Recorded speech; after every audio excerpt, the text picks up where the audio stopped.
وَاعْلَمُوا أَنَّ فِيكُمْ رَسُولَ اللَّهِ لَوْ يُطِيعُكُمْ فِي كَثِيرٍ مِّنَ الْأَمْرِ لَعَنِتُّمْ وَلَكِنَّ اللَّهَ حَبَّبَ إِلَيْكُمُ الْإِيمَانَ وَزَيَّنَهُ فِي قُلُوبِكُمْ وَكَرَّهَ إِلَيْكُمُ الْكُفْرَ وَالْفُسُوقَ وَالْعِصْيَانَ أُولَٰئِكَ هُمُ الرَّاشِدُونَ۔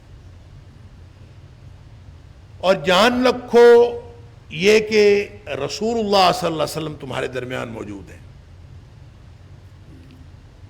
اگر وہ تمہاری بات مانے، لو یطیعکم، اگر وہ تمہاری بات مانے، فی کثیر من الامر، بہت سارے باتوں میں وہ تمہاری بات مانے، لعنتم، تو تمہیں ہی تکلیف ہوگی اس بات کی، تو اس کا جو وبال پڑے گا تمہارے اوپر ہی پڑے گا،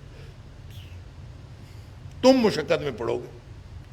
ولیکن اللہ، اور لیکن اللہ نے حبب الیکم الایمان، اللہ نے ایمان کو تمہارے لیے محبوب بنا دیا ہے، وزینہ فی قلوبکم، اور اللہ نے ایمان کو تمہارے دلوں میں سجا دیا ہے۔ سبحان اللہ۔ کون ہے لوگ؟ یہ کن لوگوں کے بارے میں اللہ کہہ رہا ہے؟ ایمان تمہیں محبوب بنا دیا ہے، تمہارے دلوں میں سجا دیا ہے۔ یہ کون لوگ ہیں؟ یہ صحابہ کرام ہیں۔ وَكَرَّهَ إِلَيْكُمُ الْكُفْرَ وَالْفُسُوقَ وَالْعِصْيَانَ، اور تمہارے لیے ناپسندیدہ بنایا ہے، تمہیں متنفر کر دیا ہے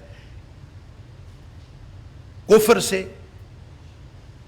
اور فسوق سے، فسق سے اور نافرمانی سے۔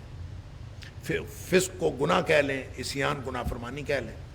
اولئک هم الراشدون، یہی لوگ ہیں جو سیدھا رستہ پانے والے۔